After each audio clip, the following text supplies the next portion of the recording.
Soyez les bienvenus dans ce rapport de bataille du jeu Test of Honor, un jeu d'escarmouche de l'éditeur Grey for Now, ayant pour cadre le Japon féodal.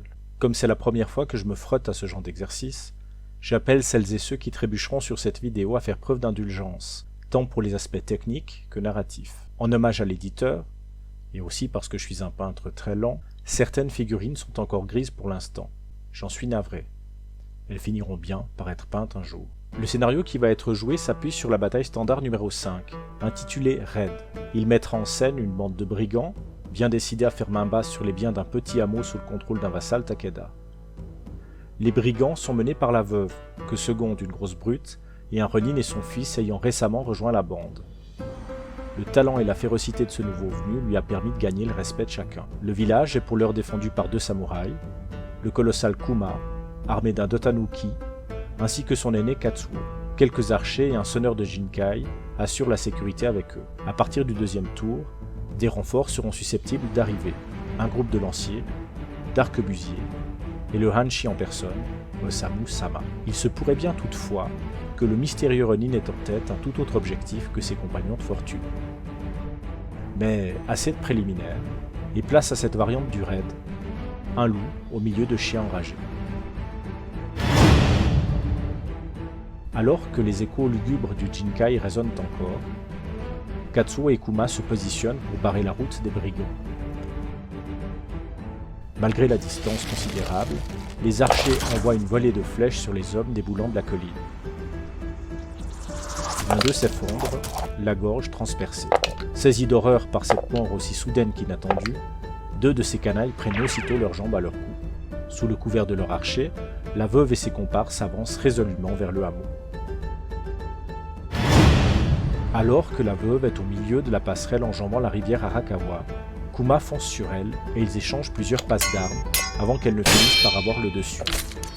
Le corps du colosse est précipité d'un coup de pied dans le courant, et l'implacable hors-la-loi marche sur sa prochaine victime, ses hommes à sa suite. C'est précisément le moment auquel Osamu Sama, le seigneur de la région, débouche sur les lieux, suivi par une troupe de lanciers qui prend position devant lui. Gardant à l'esprit la raison de leur venue, le pillage avant tout, la veuve se précipite sous une pluie de flèches vers le centre du village.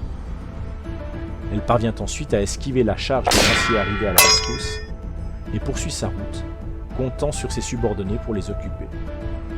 2 pions destins permettent ensuite à Katsuo ainsi qu'au Ronin à l'enfant l'obtention de compétences intéressantes. Katsuo se souvient être vaguement apparenté à son seigneur et n'en devient que plus motivé, et le bandit confirme son effrayante maîtrise du sabre. Pour ne pas être en reste, la brute attaque Katsuo, mais est repoussée par ses talents d'escrimeur, une estafilade à la cuisse. Voyant la veuve hors de leur portée, les lanciers se jettent sur l'adversaire le plus proche.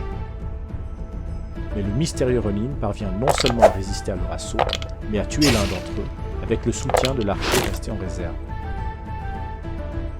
Les archers Takeda, de leur côté, s'efforcent en vain d'abattre la veuve avant qu'elle ne puisse trouver les biens dissimulés dans le village.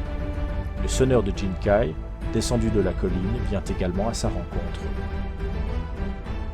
Non loin de là, profitant de ce que le combat entre Katsuo et la brute se poursuit, un malandrin se glisse sur le pont. Alors que le groupe de lanciers bat péniblement en retraite, le Ronin à l'enfant, lancé à leur poursuite, se trouve à portée de voix de Osamu Sama.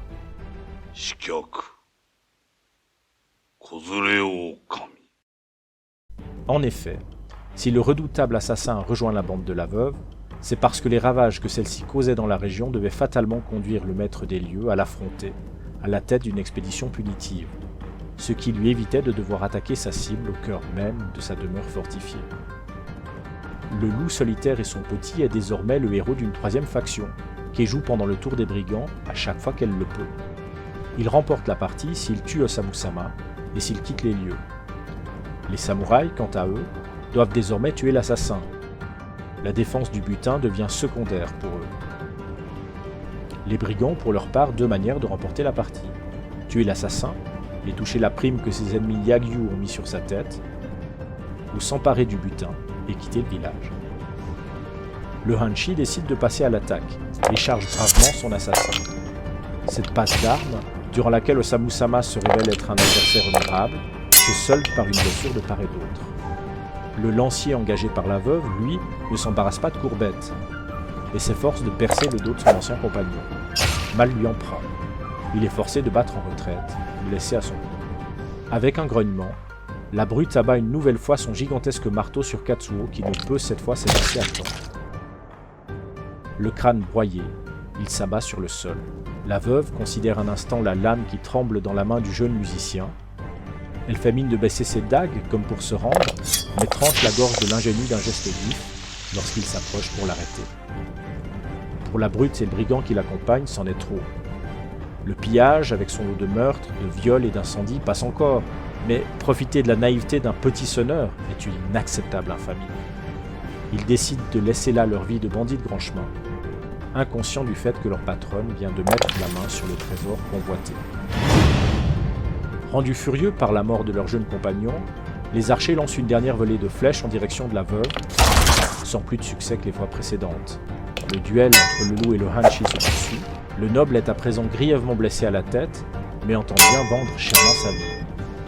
Assailli à présent tant par les brigands que par Osamu-sama et ses troupes, l'assassin perd son sang par de nombreuses blessures, mais reste déterminé à accomplir son contrat. Des balles sifflent soudain à son oreille.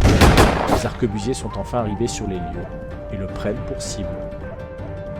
À présent éloignée des combats, la veuve poursuit sa route, sans plus être inquiétée. Harcelé de toutes parts, l'assassin parvient toutefois à infliger de sévères blessures à ses adversaires. Le voilà qui roule toutefois à terre, frappé d'une flèche. Osamu et son escorte, saisis d'horreur, le voient se relever péniblement. Un de ses bras pend inerte à son côté, et l'enfant se cramponne désormais par ses propres moyens à ses épaules, s'efforçant de gêner le moins possible son père. La veuve a pour sa part rattrapé les fuyards, et tous deux mettent en balance leur conscience morale toute neuve avec le appât du gain, à la vue du coffret porté par la femme. D'un signe de tête, ils lui renouvellent leur allégeance. Soudain, venant du champ jouxtant le village, le tonnerre des arquebuses, criblé de balles, le loup solitaire s'effondre sur le corps de son petit. De toutes parts, les Ashigaru entourent leur seigneur. Celui-ci peine à réaliser sa chance. Le légendaire assassin n'est plus. Les dés ont parlé.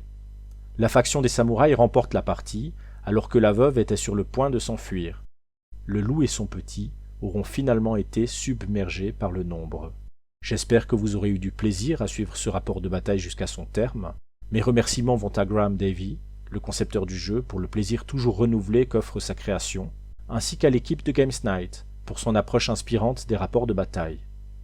Cette vidéo, modeste en comparaison de ce qu'ils réalisent, leur doit beaucoup.